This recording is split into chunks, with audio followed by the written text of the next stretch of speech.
আসসালামু আলাইকুম। আশা করি সবাই ভালো আছেন। আজকে আমরা উপস্থিত হয়েছি নিউটনীয় বলবিদ্যা অধ্যায় হাইলাইটসের তৃতীয় লেকচারে। আমাদের এই লেকচারের আলোচ্য বিষয়বস্তু হচ্ছে কৌণিক ভরবেগ, টর্ক এবং কৌণিক ভরবেগের সংরক্ষণ সূত্র। ইন্টারেস্টিং তিনটা টপিক, আমরা কথা না বাড়িয়ে শুরু করি। প্রথমটা হচ্ছে কৌণিক ভরবেগ। সংজ্ঞাটা একটু খেয়াল করেন কি লেখা আছে। ঘূর্ণনরত কোনো কণার সঞ্চার পথের ব্যাসার্ধ ভেক্টর, এখান থেকে আপনার জিনিসগুলোকে খেয়াল রাখতে হবে। ব্যাসার্ধ ভেক্টর এবং রৈখিক ভরবেগ ভেক্টর, এই দুইটা জিনিসের ক্রস গুণফলকে ওই কণার কৌণিক ভরবেগ বলে। এর থেকে বেশি আর কিছু আপাতত জানা দরকার নেই। সংজ্ঞা অনুসারে কি বলা হয়েছে, রৈখিক ভরবেগের সাথে ব্যাসার্ধ ভেক্টরটাকে ক্রস গুণন করে দেব। ওকে, তাহলে এটাকে বলা হয় কৌণিক ভরবেগ। আরেকটা কথা, ভরবেগ, রৈখিক গতির ক্ষেত্রে থাকবে, কৌণিক ভরবেগ থাকবে কৌণিক গতির ক্ষেত্রে। কৌণিক গতি বলতে ঘূর্ণন গতি। খেয়াল করেন, এখানে একটা কণা এই যে একটা বক্রপথ ধরে আবর্তন করছে, বক্রপথটার আকৃতিটা কিন্তু নিয়মিত না, যে কোনো আকৃতির একটা পথ। ওই অবস্থায় কণাটার একটা বেগ থাকবে, সেই বেগটা কোন বরাবর থাকবে এটা আপনারা জানেন, স্পর্শক বরাবর। ওর রৈখিক বেগটা যদি স্পর্শক বরাবর হয়, ওর ভর বেগটাও কিন্তু স্পর্শক বরাবরই হবে। কেন? কারণ আমি যদি ভর দিয়ে বেগটাকে গুণ করে দেই, তার দিকের কিন্তু কোনো পরিবর্তন হবে না। তো mv = আমরা পাবো p, যেটাকে রৈখিক ভরবেগ বলতেছি। ওকে, এই যে এখানে একটা বিন্দু দেখা যাচ্ছে, এটা হলো এই ঘূর্ণন পথের কেন্দ্র থেকে যদি কণার অবস্থানটা আমি যোগ করি, একটা ডিস্টেন্স পাবো, এটা হচ্ছে এই পথের ব্যাসার্ধ। ওই পয়েন্টের জন্য এই ঘূর্ণন পথের ব্যাসার্ধ। পথটা যদি সুষম না হয়, তার ব্যাসার্ধটা কিন্তু ফিক্সড থাকবে না, এক এক পয়েন্টের জন্য এক এক রকম হবে। আর ব্যাসার্ধ অবশ্যই একটা ভেক্টর, তার ডিরেকশন কোন দিকে হবে, কেন্দ্র থেকে পরিধির দিকে, অর্থাৎ বাইরের দিকে। তো এইটা হচ্ছে ব্যাসার্ধের দিক। তাহলে কৌণিক ভরবেগ কিভাবে পাবো? ব্যাসার্ধ এবং এই ভরবেগের ক্রস গুণফল থেকে। এখন যদি এটার মান বের করতে চাই, মানের জন্য এক্সপ্রেশনটা কি দাঁড়াবে? L = rp sin θ, যেখানে rp কি, যে এটা তো আর দেখেছিলাম, এটা ছিল p। থেটাটা কোত্থেকে আসলো? ক্রস গুণনের যে সংজ্ঞা আমরা পড়েছিলাম ভেক্টর অধ্যায়ে, সেখান থেকে আমরা জেনেছি যেই দুইটা ভেক্টরকে ক্রস গুণন করছি তাদের মধ্যবর্তী কোণ হচ্ছে থেটা। তাহলে আমরা এই এক্সপ্রেশন ব্যবহার করে কৌণিক ভরবেগের মান বের করতে পারবো। এখানে একটা স্পেশাল কেস রয়েছে, সেটা হচ্ছে কণাটা যদি বৃত্তাকার পথে ঘোরে। খেয়াল করেন,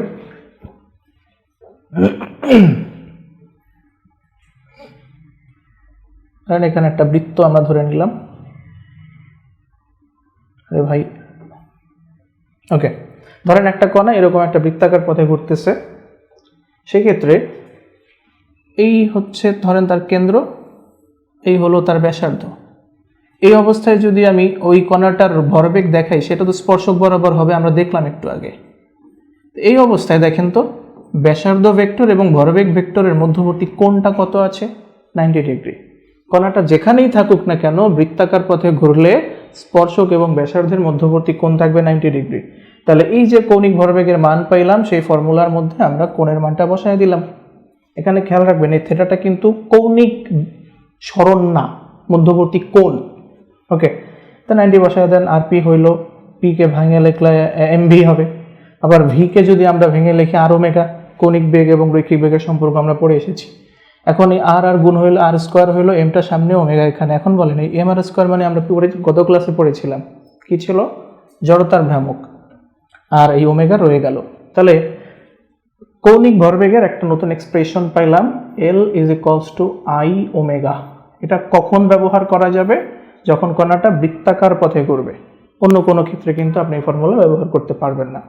তাহলে কৌণিক ভরবেগের সংজ্ঞা অনুসারে একটা এক্সপ্রেশন পাইছি, r × p। এরপরে যদি r এর মান, p এর মান, কোণ, এই তিনটা দেওয়া থাকে, আমরা এইভাবে কৌণিক ভরবেগ বের করতে পারবো। বৃত্তাকার পথে ঘুরতেছে যদি এমন কিছু বলা থাকে, তাহলে L = I ওমেগা, এই এক্সপ্রেশন দিয়ে কৌণিক ভরবেগ বের করতে পারবো। আচ্ছা, তাহলে এরপর আসি টর্ক। টর্ক জিনিসটা কি? রৈখিক গতির ক্ষেত্রে বলের প্রভাবটা কি সেটা কিন্তু আমরা জানি। বলের কাজ কি? কোনো বস্তুর গতি পরিবর্তন করা, অর্থাৎ একটা বস্তু যদি স্থির অবস্থায় থাকে তাকে গতিশীল করা, কিংবা একটা গতিশীল বস্তুর গতি পরিবর্তন করা হচ্ছে বলের কাজ। এটা হচ্ছে রৈখিক গতির ক্ষেত্রে। কৌণিক গতির ক্ষেত্রে একই কাজটা কে করবে? টর্ক করবে। অর্থাৎ রৈখিক গতিতে বল যেই কাজটা করে, কৌণিক গতিতে একই কাজ কে করবে? টর্ক। টর্ক শব্দটার সঙ্গে আমরা পরিচিত না, এ কারণে এটাকে ইংলিশেও লিখে দিচ্ছি। অনেকে এটাকে উচ্চারণ করে টর্ক, টর্ক না, টর্ক। এটাকে প্রকাশ করা হয় গ্রিক লেটার টাউ দিয়ে। এই লেটারটার নাম কি? টাউ। ওকে, খেয়াল করেন কৌণিক ভরবেগের যে সংজ্ঞাটা আমরা পড়েছি, টর্কের সংজ্ঞা হুবহু সেম, চেঞ্জ হচ্ছে শুধু এখানে পি এর জায়গায় এফ আসছে। যে সংজ্ঞাটা দেখেন, ঘূর্ণনত কোনো কণার সঞ্চার পথের ব্যাসার্ধ ভেক্টর এবং প্রযুক্ত বল ভেক্টরের ক্রস গুণনকে ওই কণার টর্ক বলে। টর্ককে এইভাবে লেখার কারণ কি সেগুলো আমরা যখন ডিটেইল পড়ব তখন জানতে পারবো সুন্দরভাবে। আপাতত আপনি শুধু এক্সপ্রেশনটা জেনে রাখেন, কৌণিক ভরবেগ এবং এটার জন্য সেম ডেফিনেশন। এই ক্ষেত্রে যদি আমরা দেখাই, এইটা হচ্ছে ব্যাসার্ধ ভেক্টর এবং এই বরাবর হবে বল ভেক্টর। একটা ব্যাপার, ভরবেগের দিক যেদিকে হবে বলের দিক কিন্তু সেদিকেই হবে। ভরবেগ স্পর্শক বরাবর যদি থাকে, বলও কিন্তু স্পর্শক বরাবর থাকবে। ওকে, নিউটনের গতির দ্বিতীয় সূত্রের মধ্যে আমরা পড়েছিলাম প্রযুক্ত বলের দিক কোন দিকে হয়? ভরবেগের দিকে বা ভরবেগের পরিবর্তনের দিকে, একই কথা। এখানেও থেটাটা হচ্ছে আর এবং এফ এর মধ্যবর্তী কোণ, অর্থাৎ স্পর্শক এবং ব্যাসার্ধের মধ্যবর্তী কোণ। আগের মতোই টর্কের মানও আমরা একইভাবে বের করতে পারবো কৌণিক ভরবেগে যে দেখেছিলাম, এবং বৃত্তাকার পথের জন্য টর্কের মান কিভাবে পাবো? এইভাবে, I alpha, tau is equals to I alpha. যেখানে আলফাটা কি? আলফা হচ্ছে কৌণিক ত্বরণ।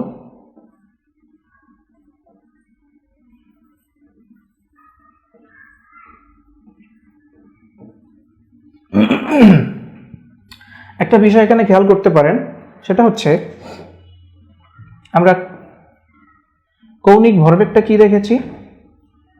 এল is equals to I omega. Okay, যেখানে আমরা ভরবেগের এক্সপ্রেশন জানি P is equals to M V. M হচ্ছে ভর, ভি হচ্ছে বেগ। কৌণিক গতির ক্ষেত্রে ভরের এগেনস্টে কে থাকবে? জড়তার ভ্রামক, এটা আমরা জানি। বেগের এগেনস্টে কে থাকবে? কৌণিক বেগ। তাহলে ভর এবং বেগ যেরকম গুণ করে দিলে ভরবেগ পাই, এখানেও ভরের ভ্রামক মানে জড়তার ভ্রামক এবং বেগের ভ্রামক গুণ করে দিলে আমি কৌণিক ভরবেগ পাবো। ওকে, আবার টাউ ইকুয়ালস টু কি পেলাম এখানে? I alpha. ওকে, যদিও এখানে ও টাউ বুঝবে না, আপনি বুঝে নেন, আই আলফা। ওকে, চলো এটা এক্স ধরে নিচ্ছে, আমি হাতেই লিখি। ওই যে একই কথা, বল ইকুয়ালস টু কি জানি? এফ ইকুয়ালস টু জানি এম এ, ভরের সঙ্গে ত্বরণ গুণ। এখানে ভরের ভ্রামকের সাথে কৌণিক ত্বরণ গুণ করে দিছি, কৌণিক বল পেয়ে গেছি, এটা টাউ। ওকে, তো এই দুইটা ফর্মুলা শুধু বৃত্তাকার গতির ক্ষেত্রে ব্যবহার করা যাবে, অন্য কোনো গতির ক্ষেত্রে না। তাহলে আমরা এই দুইটা কনসেপ্ট ব্যবহার করে আমরা এখন কিছু গাণিতিক সমস্যা দেখব। ওকে, একটা প্রশ্ন পড়েন, কি বলা আছে? সূর্য থেকে পৃথিবীর দূরত্ব দেওয়া আছে, পৃথিবী সূর্যের চারপাশে বৃত্তাকার পথে ঘুরছে ধরে নিয়ে এর কৌণিক ভরবেগ বের করো। ওকে, কৌণিক ভরবেগ বের করতে বলছে, পথটা কিরকম বলে দিছে? বৃত্তাকার। আমরা জানি বৃত্তাকার পথের জন্য কৌণিক ভরবেগের এক্সপ্রেশন লিখতে পারবো L is equals to I omega. Okay, তো এখন আমার কাজ হচ্ছে আই এর মানটা বের করে দেখা, ওমেগার মানটা বের করে দেখা, বের করে আমরা এখানে মান বসিয়ে দেব, কৌণিক ভরবেগ চলে আসবে। এখন একটু সাইডে আসি, কৌণিক ভরবেগটা আমরা আগে একটু বের করে নিই। কৌণিক বেগটা, এখানে কৌণিক বেগের অনেকগুলো এক্সপ্রেশন আছে, আমরা পড়েছিলাম। এখানে আমার যে জিনিসটা দরকার, একটা জিনিস দেখেন, আবর্তনকাল দেওয়া আছে। আবর্তনকাল বলতে সূর্যের চারপাশে যে পৃথিবী ঘুরে আসতেছে, পুরা একটা ঘূর্ণনের জন্য কত সময় লাগে সেটা দেওয়া আছে। আবর্তনকাল বা পর্যায়কাল জানা থাকলে কৌণিক বেগ বের করার এক্সপ্রেশন হচ্ছে এটা, omega is equals to 2 pi divided by পর্যায়কাল। আচ্ছা, তাহলে এই মানগুলো যদি আমরা এখান থেকে ক্যালকুলেট করি, সময়টা কত বলা আছে? 365 দিন লিখলাম। আর নর্মালি আমরা কৌণিক বেগটাকে রেডিয়ান পার সেকেন্ড এককে লিখি, তাহলে এখানে আপনি সময়টা লিখছেন দিন এককে, এটাকে কি করতে হবে, সেকেন্ডে নিয়ে যেতে হবে। ওকে, সেকেন্ডে নেন। দিনকে যদি আমি প্রথমে ঘন্টায় নিই, 24 দিয়ে গুণ করতে হবে, ঘন্টাকে সেকেন্ডে নিলে আরও 3600 দিয়ে গুণ করতে হবে। এভাবে করলে আমি যে মানটা পাবো সেটা রেডিয়ান পার সেকেন্ড এককে পাবো। তো এখন এই মানটা আমরা ক্যালকুলেট করে নিতে পারি।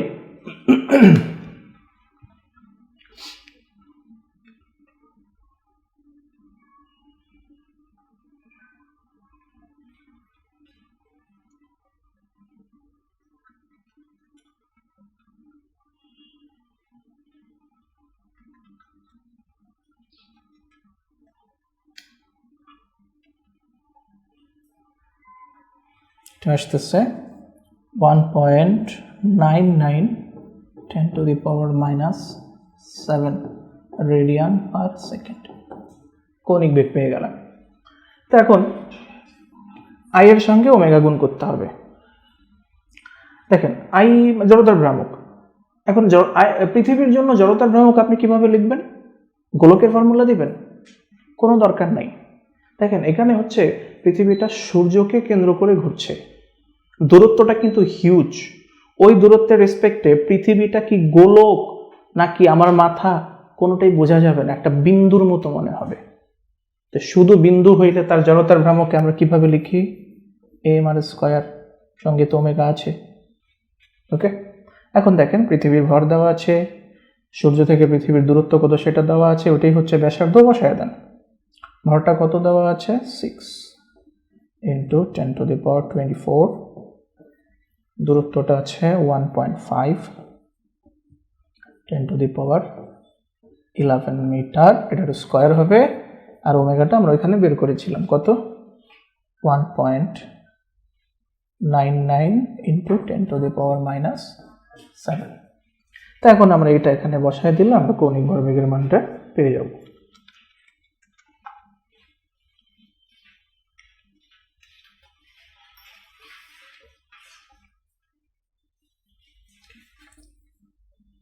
(2.69 10⁻40) আপনারা চাইলে এই অ্যান্সারটা নিজের হাতে করতে পারেন, আপনি একটু দেখেন যে এটা ঠিক আছে কিনা।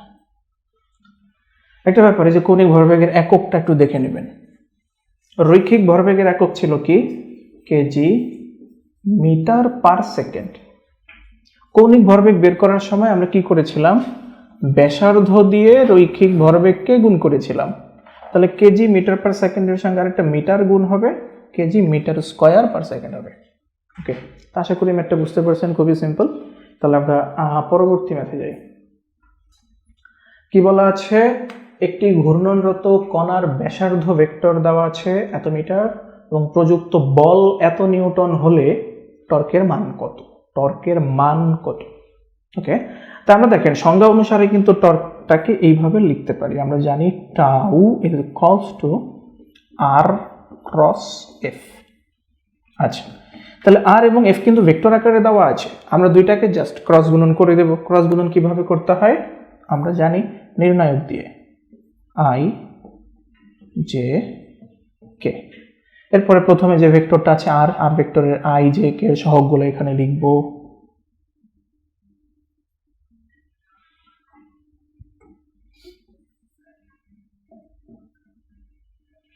এফ এর সহগগুলো 6 3 -3। ব্যাস, আপনি এখান থেকে নির্ণয়টা করে ফেলেন, খুবই সহজ। প্রথমে আই এর সাপেক্ষে বিস্তার করেন, কত হবে, এটা দিয়ে এটা গুণ হবে -6, পরে নির্ণায়কের মাইনাস দিব, 3 × 3 +3 হয়ে যাবে। এরপর জে এর সাপেক্ষে বিস্তার করব, -j লিখতে হবে, ওর সারি কলাম বাদ যাবে, 2 3 -3 গুণ হলে -6, এটা গুণ হইলে +6। এরপরে কে এর সাপেক্ষে বিস্তার করব, সারি কলাম বাদ, 3 × 6 -4 × 12। ওকে, তো এটাকে একটু ছোট করে নিই।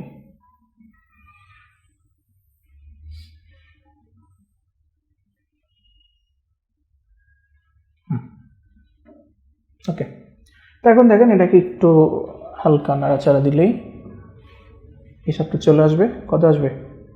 -3i চলে যাবে, এটা থাকবে -6k। এই হলো টর্ক। ওকে, এত নিউটন মিটার, টর্কের একক হচ্ছে নিউটন মিটার। তো দেখেন আমাকে কিন্তু বলেছে টর্কের মান কত। আমরা টর্কটাকে ভেক্টর আকারে বের করেছি, মান বের করতে হবে। কালারটা একটু চেঞ্জ করে নেই। নেও, টর্কের মান কিভাবে বের করব? কিভাবে মান বের করার সিস্টেম আমরা কি জানি? রুট দিতে হবে i এর সহগ স্কয়ার প্লাস j এর সহগ স্কয়ার প্লাস k এর সহগ স্কয়ার। এখানে j বলে একটা জিনিস ছিল কিন্তু তার সহগটা 0, তো এখানে 0 লিখছি। তো এখান থেকে আপনার অ্যান্সারটা কত আসতেছে? 36 আর 9 45 √5 নিউটন পার মিটার, 45 মিটার। ওকে, তো এই হচ্ছে অ্যান্সার। টর্কের মানটা √45, অর্থাৎ এটাকে আপনি 3√5 লিখতে পারেন। আচ্ছা, এখন আপনি এখান থেকে একটা প্রশ্ন আপনি করতে পারেন, সেটা হলো আপনি জিজ্ঞেস করেন যে ভাই আমি প্রথমে আর এর মানটা বের করে নেব। হ্যাঁ, আর এর মান তো বের করা যায়, এরপরে এফ এর মানটা বের করে নেব, এরপরে এই ফর্মুলার মধ্যে tau equals to I alpha মানে আর এফ, যে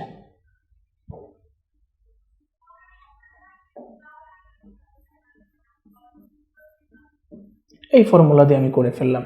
আর এর মান বের করে নেব, এফ এর মান বের করে নেব। তাহলে এইভাবে করে আমি টাউ বের করতে পারি কিনা? দেখেন এইভাবে করে যদি আপনি কৌণিক টর্ক বের করতে চান, তখন কিন্তু আর এফ এর মান দিয়ে যথেষ্ট না, থিটার মানটা কিন্তু জানা লাগবে। থিটার মান কিন্তু আপনাকে কোনোভাবে বলে দেয় নাই, দেখেন। কিংবা এটাও কিন্তু বলে দেয় নাই যে বস্তুটা বৃত্তাকার পথে ঘূর্ণনরত, এখানে জাস্ট বলে দিছে ঘূর্ণনরত। ঘূর্ণনরত হইলে তার ঘূর্ণন পথটা যে কোনো ধরনের হতে পারে, আপনি এটা নিশ্চিত করে বলতে পারবেন না। সুতরাং সেই ক্ষেত্রে আপনি এইভাবে করে ম্যাথ করতে পারবেন না। ভেক্টর আকারে দেওয়া আছে, আপনি ওভাবেই করে ফেলেন।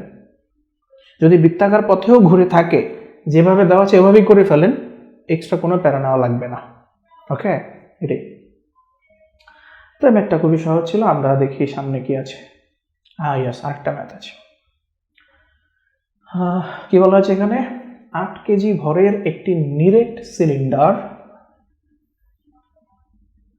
এর দৈর্ঘ্যের সাথে লম্বভাবে অবস্থিত কেন্দ্রগামী অক্ষের সাপেক্ষে।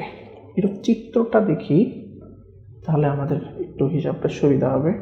সিলিন্ডার কি পাবো এখানে? সিলিন্ডার নাই। আচ্ছা, আঁকার চেষ্টা করি, সমস্যা নাই। তো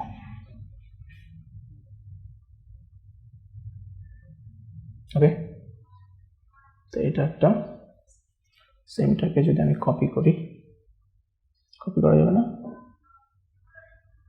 ইয়েস। আবার যদি এটাকে পেস্ট করি,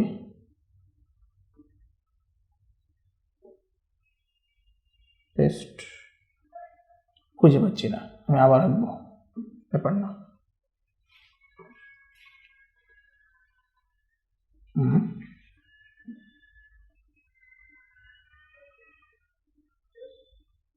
ওকে,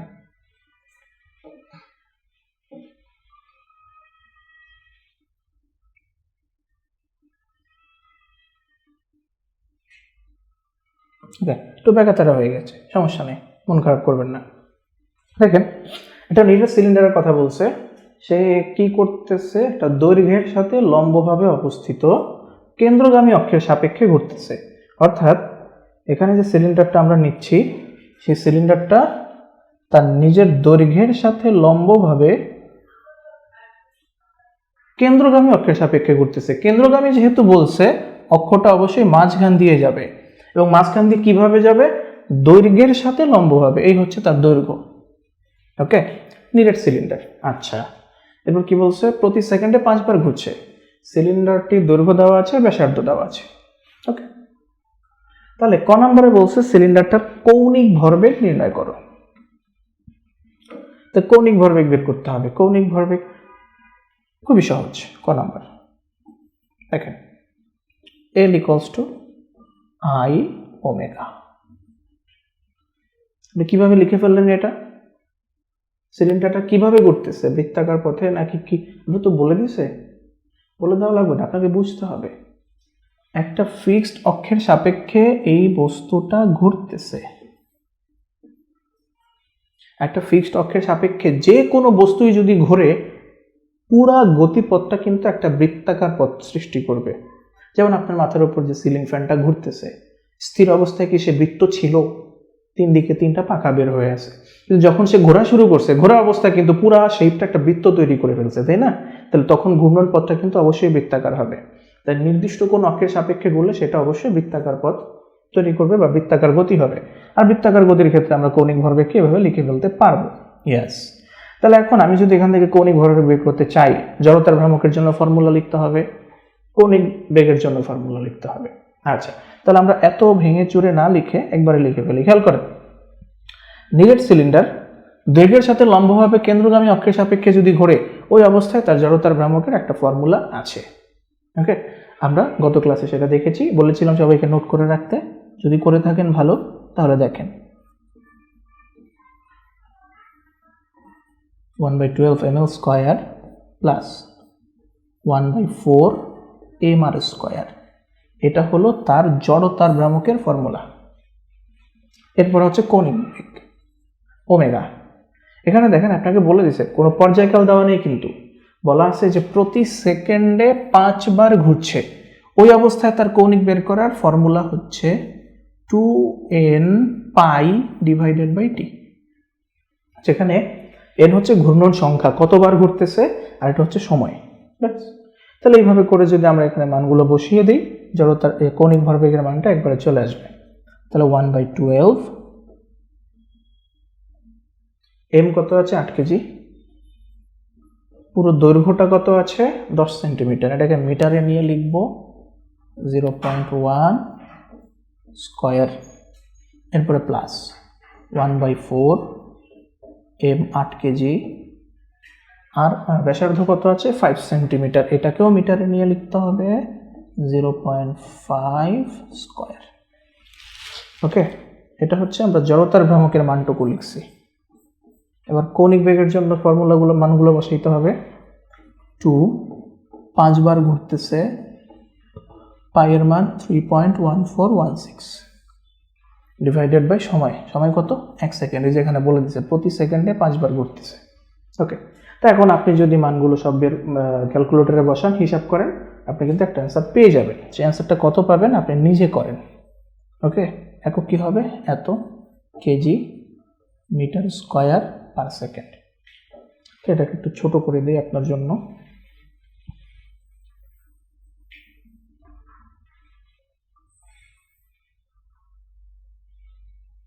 সুন্দর।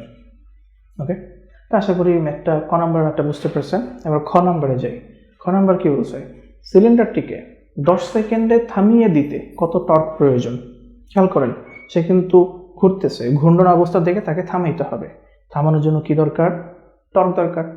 রৈখিক গতিশীল বস্তুর গতি পরিবর্তন করতে গেলে দরকার বল, কৌণিক গতির জন্য দরকার টর্ক। তাহলে এখানে আপনাকে টর্ক নির্ণয় করতে বলছে, কিসের জন্য, সিলিন্ডারটাকে থামানোর জন্য।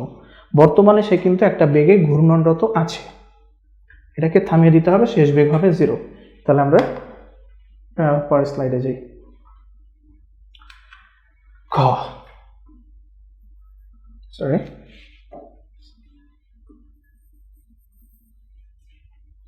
আমরা জানি torque equals to I alpha, কখন, বৃত্তাকার পথে ঘুরলে। জানি বৃত্তাকার পথে ঘুরতেছে, আই এর মান লাগবে, আই এর মান বের করতে পারবো, আলফা লাগবে, আলফা কি কৌণিক ত্বরণ, কৌণিক ত্বরণ বের করার জন্য আমাকে একটু সাইডে হিসাব নিকাশ করতে হবে। দেখেন, ওর আগের যে কৌণিক বেগটা ছিল ধরেন ওমেগা নট, সেটা কত ছিল 2n পাই বাই টি। এটা কি পাই, পাইটা বোঝা যাচ্ছে না, তাই তো, মন খারাপ করবেন না, ঠিক করে দিচ্ছি। ওকে, প্রতি সেকেন্ডে 5 বার ঘুরছিল, এটা কিন্তু বলে দিছে, যদিও আগের ম্যাথড আমরা বের করেছিলাম কিন্তু বের করে রাখি নাই। 5 3.1416 ডিভাইডেড বাই 1, এটা হিসাব করলে পাবো 31.416। এত রেডিয়ান পার সেকেন্ড। ওকে, এরপর শেষ বেগ কত হবে? কৌণিক বেগ 0। ওকে, সময়টা কত নিয়েছিলেন? 10 সেকেন্ড, এই যে লেখা আছে 10 সেকেন্ডে থামিয়ে দিতে হবে। ওকে, সেটা এখন আমার এখানে দেখাইতে হবে। সময় 10 সেকেন্ড, ব্যাস টর্ক বের করতে হবে। তো এখন ওই আগের মতো আইকে ভাঙেন, আইকে ভাঙলে ফর্মুলাটা কি হবে? 1/12 ml² প্লাস 1/4 mr²। আলফা হচ্ছে v minus you by T, বুঝেন তো? রৈখিক গতির জন্য ফর্মুলা যেরকম ছিল, কৌণিক গতির জন্য সেম ফর্মুলা, শুধু রাশিগুলো চেঞ্জ হবে। মান বসিয়ে দেন। 1/12, 8 কেজি ছিল, দৈর্ঘ্য ছিল 10 সেন্টিমিটার, ওটাকে মিটারে নিয়ে লিখলাম 1/4, 8 কেজি, ব্যাসার্ধ ছিল 0.05 হবে। আগের ম্যাথেও কি এটা করছিলাম? এই যেখানে ভুল করেছিলাম, এটা 0.05 হবে।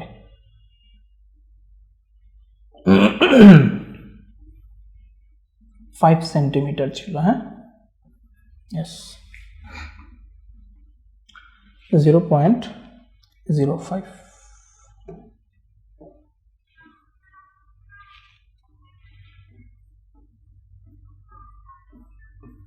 ওকে,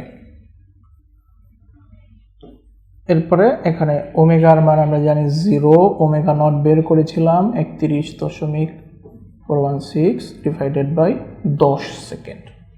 ওকে, তাহলে এখন আপনারা এই পুরা জিনিসটাকে ক্যালকুলেটরে বসায় টর্ক হিসাব করে ফেলতে পারবেন। একটু করে দেখেন কত আসে।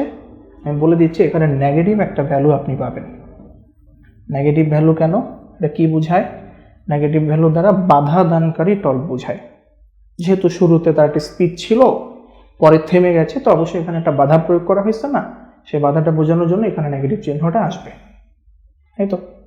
তাহলে আশা করি কৌণিক ভরবেগ, টর্ক, এই দুইটা বিষয় আপাতত ব্যাপারটা একটা আইডিয়া আসছে, এবং ম্যাথগুলো কিভাবে করতে হয় সেগুলো বুঝতে পারছি।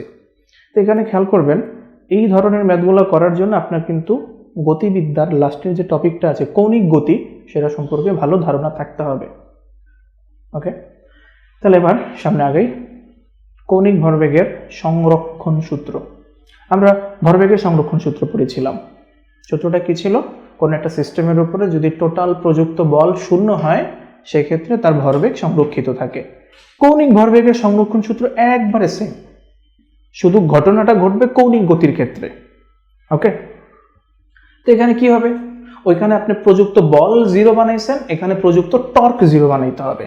যে সূত্রটা লেখা আছে, ঘূর্ণনরত কোনো বস্তুর উপর প্রযুক্ত মোট টর্ক 0 হলে এর কৌণিক ভরবেগ সংরক্ষিত থাকবে। একবারে সিম্পল। তাহলে সূত্রটাকে যদি এখন আমরা গাণিতিকভাবে লিখি, তা কি লিখতে হবে? Summation L is equals to constant, শর্ত টর্ক 0, অর্থাৎ আগের কৌণিক ভরবেগ এবং পরের কৌণিক ভরবেগ সমান থাকবে। ওকে, যে কয়েকটা বস্তু সেখানে থাকুক না কেন।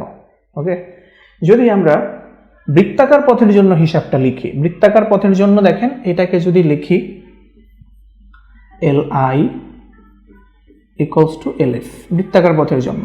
বৃত্তাকার পথের জন্য কৌণিক ভরবেগকে আমরা এভাবে লিখেছিলাম না, আই ওমেগা।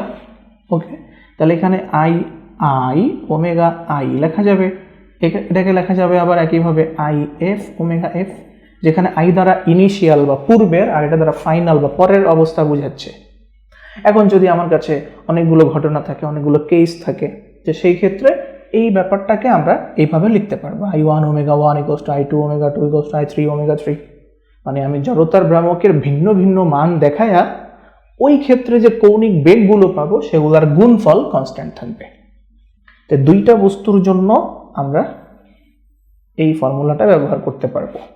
ওকে, তো কৌণিক ভরবেগের সংরক্ষণ সূত্র ব্যবহার করে আমরা ম্যাথ দেখি। কি বলা আছে? 1 নম্বর ম্যাথ, একটি সুতার মাথায় একটি পাথর বেঁধে প্রতি সেকেন্ডে 5 বার ঘোরানো হচ্ছে। ওকে, ওই অবস্থায় সুতার দৈর্ঘ্য দ্বিগুণ করা হলে পাথরটি প্রতি মিনিটে কতবার ঘুরবে? অর্থাৎ ধরেন অনেক বড় লম্বা একটা সুতা লইছেন, কিন্তু সুতাটার একবারে গোড়ায় না ধরে, ধরেন মাঝামাঝি একটা জায়গায় ধরে ওখানে পাথর বেঁধে আপনি ঘোরাচ্ছেন, হাতের নিচ দিয়ে কিন্তু সুতা ঝুলে আছে, ওই অবস্থায় আপনি সুতাকে একটু লুজ করতে থাকলেন, সুতাটা পাথরের সঙ্গে বাঁধা যে সুতা আছে সেটা আস্তে আস্তে লম্বা হচ্ছে। ওকে, তো ব্যাসার্ধ যদি বাড়তে থাকে জড়তার ভ্রামক বাড়তে থাকবে, জড়তার ভ্রামক বাড়লে কৌণিক বেগ কমবে, কৌণিক ভরবেগ সংরক্ষিত রাখতে হবে। ওকে, তো যাই হোক, আপনাকে বের করতে বলছে যে ওই অবস্থায় প্রতি মিনিটে কতবার ঘুরবে। তো এখানে কি কি দেওয়া আছে সেগুলোকে আমরা একটু লিপিবদ্ধ করি। প্রতি সেকেন্ডে 5 বার ঘুরছে, এটা বলে দিছিল। তো ওখান থেকে আমরা বলতে পারবো, ধরেন t1, আগের যে টাইমটা বলা ছিল সেটা 1 সেকেন্ড, কতবার ঘুরতেছিল, ধরেন n1 কতবার, 5 বার। এরপর বলছে সুতার দৈর্ঘ্য দ্বিগুণ করা হয়েছে, অর্থাৎ r2 যে ব্যাসার্ধটা হবে পরের, সেটা আগের ব্যাসার্ধের দ্বিগুণ। বের করতে বলছে t2 কত আছে, প্রতি মিনিট মানে 1 মিনিট, 1 মিনিট মানে 60 সেকেন্ড, কতবার ঘুরবে, n2 বের করতে বলছে। ওকে, এই সিম্বলগুলো আশা করি বুঝে যাচ্ছে। আমাদের এখানে কি করতে হবে, কৌণিক ভরবেগের সংরক্ষণ সূত্র দিতে হবে, এবং এটা কোন ঘটনার জন্য, বৃত্তাকার পথে ঘূর্ণনের জন্য। আপনি বুঝতে পারতেছেন যেহেতু একটা নির্দিষ্ট দৈর্ঘ্যের সুতা দিয়ে আমি ঘোরাচ্ছি, অবশ্যই গতিপথটা বৃত্তাকার হবে। আচ্ছা, তো এই ক্ষেত্রে আপনি বলতে পারেন, আমরা জানি I1 ω1 is equals to I2 ω2। I1 মানে আগের জড়তার ভ্রামক, m1 r1 স্কয়ার, ω1 কে যদি আমি ভাঙিয়ে কি লিখতে পারবো, 2n1 pi divided by t1। I2 মানে m2 r2 স্কয়ার, এটাকে ভাঙলে লিখতে পারবো 2n2 pi divided by t2। কিচ্ছু করে নেই, শুধু ফর্মুলা লিখছি। এখানে পাথর বলে দিয়েছে, কিন্তু কি আকৃতির হাবি যাবি কিছু জানি না। এখানে যে ব্যাসার্ধটা ধরে নেবেন পুরাটাই ধরেন চক্রগতির ব্যাসার্ধ, তাহলে আলাদা করে কোনো ফর্মুলা দরকার নাই, just mr square mr square. এখন খেয়াল করেন, আপনি কিন্তু একটা পাথরই ব্যবহার করছেন, তাই না? পাথর কিন্তু আমি চেঞ্জ করি নাই, তো দুই ক্ষেত্রে পাথরের ভর কিন্তু সেম ছিল, তাহলে এখানে এই m1 আর m2 কিন্তু আসলে সেম, তাহলে এখানে m1 m2 কাটা যাবে। ওকে, আর কি কি আছে উভয় পক্ষে যেগুলো সেম, এই যে 2 কাটা, পাই কাটা। ওকে, তাহলে রয়ে গেল কি, r1 স্কয়ারটা রয়ে গেল, উপরে n1 আসলো, নিচে t1, এখানে r2 স্কয়ার রয়ে গেল, উপরে n2, নিচে t2। বাস, এখান থেকে একটু হালকা নাড়াচাড়া দিলে t2 n2 এর মানটা বের হয়ে যাবে। তাহলে আমরা এটাকে একটু ছোট করে সাইডে করি।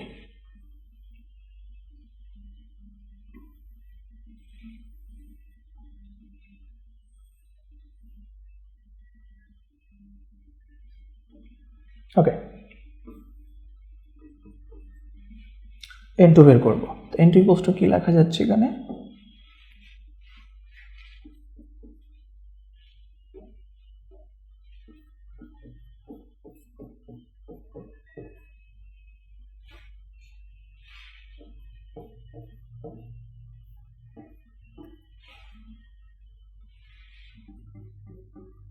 দেখেন বোঝেন কিনা, একবারে সহজ। t2 এর পাশে চলে আসছে, উপরে গেল r2, নিচে চলে গেল n1 সাইডে, যেটা স্কয়ার ছিল হোল স্কয়ার। t2 কত ছিল, t2 ছিল 60 সেকেন্ড, t1 1 সেকেন্ড। r1 কত ছিল জানি না, r1 এর মান জানি না, তবে r2 এর মান ছিল 2r1, তাহলে এখানে r1 থাকলো, নিচে 2r1, বাইরে স্কয়ার আছে, n1 এর মান ছিল 5, তাহলে এখানে r1 কাটা যাবে, স্কয়ার হবে 4 15।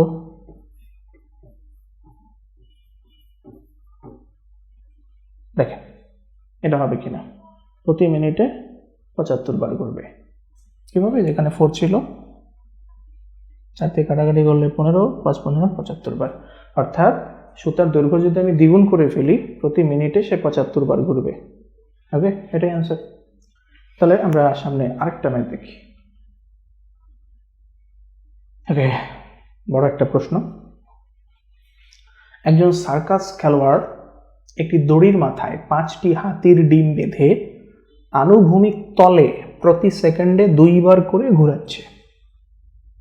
আনুভূমিক তল বলতে একটা দড়ির মাথায় যে কোনো ভাবে ধরেন একটা পলিথিন বা একটা জালি মানে নেটের মধ্যে 5টা ডিম রাখছে, হাতির ডিম, দড়ির মাথায় বেঁধে আনুভূমিক তলে এভাবে করে ঘোরাচ্ছে।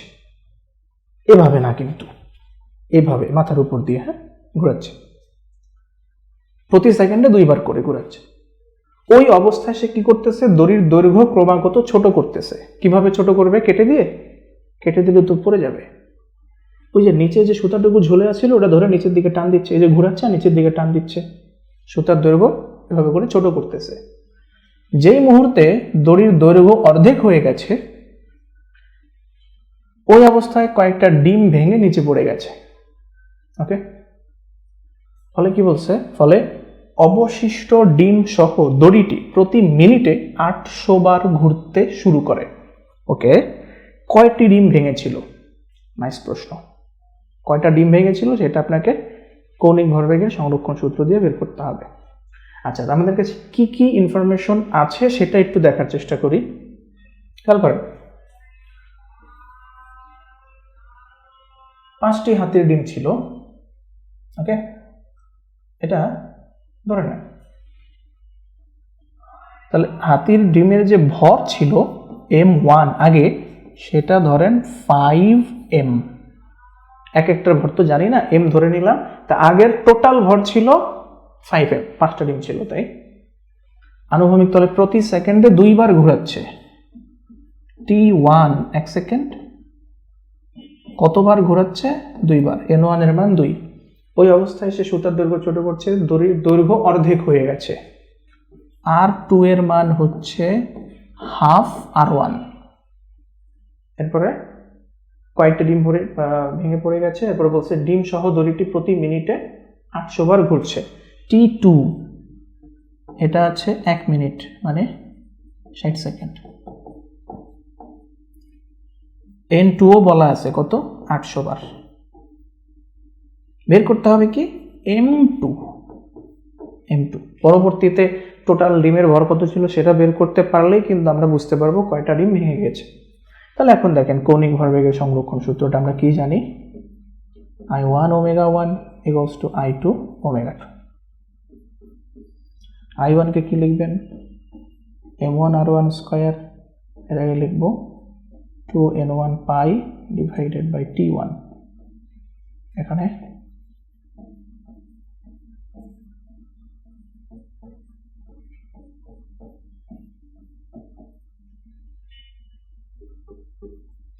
মান বসিয়ে দিই সবকিছু। m1 কত ছিল? 5m রেখে দেন, r1 স্কয়ার রয়ে গেল 2 পাই, ওই পাশে 2 পাই কাটা যাবে, এখানে থাকবে n1 বাই t1। m2 জানি না, বের করব। r2 এর মান কিন্তু একটা বলা ছিল হাফ r1, এটার স্কয়ার। 2 পাই কাটা গেছে, n2 বাই t2। ওকে, এখন দেখেন এখানে যদি আমি স্কয়ারটা ভিতরে দিয়ে দিই, এখানে 1/4 থাকবে, এখানে r1 স্কয়ার চলে যাবে, এখানে 5m থাকলো। n1 এর মান কিন্তু আমি জানি 2 বার। t1 এর মান কত ছিল? 1 সেকেন্ড, বসায় দিলাম। m2 রাখবো, এখানে 1/4 ছিল, n2 ছিল 800, t2 60। ব্যাস, এখান থেকে যদি আপনি নর্মাল একটা ক্যালকুলেশন করেন, m2 এর একটা মান আপনি পাবেন। আমি সেটা বলে দিচ্ছি, 3m পাবেন। কিন্তু নর্মাল ক্যালকুলেশন করেন, m2 এর মান পাবেন 3m। তার মানে পরবর্তী অবস্থায় কয়টা ডিম টিকে ছিল? 3টা। m2 মানে কিন্তু অবশিষ্ট ডিমের ভর, সেটা কত পাইছেন? 3m, মানে 3টা ডিম টিকে ছিল। তো ভেঙে গেছে কয়টা? 5টা থেকে 3টা বিয়োগ করেন, 2টা। তো ভেঙে গেছে কয়টি ডিম? 2টি ডিম। এই হলো উত্তর। ওকে, তা কৌণিক ভরবেগের সংরক্ষণ সূত্র খুবই সিম্পল একটা আইডিয়া, এর থেকে যে ম্যাথগুলো হবে সেগুলো খুব ইন্টারেস্টিং হবে, পিছনে যে জিনিসগুলো পড়ে আসছি সেগুলো ব্যবহার করেই কিন্তু করতে হবে, নতুন কিছু নেই। ওকে, একটু সামান্য কমন সেন্স ব্যবহার করলে আপনি ম্যাথগুলো খুব সহজে করে ফেলতে পারবেন। ওকে, তা আশা করি আজকে যে টপিক দুটো পড়েছি খুবই সহজ মনে হয়েছে। তাহলে পরবর্তী ক্লাসে আমরা ইনশাআল্লাহ অবশিষ্ট যে টপিকটা আছে সেটা নিয়ে আসতেছি। ধন্যবাদ সবাইকে।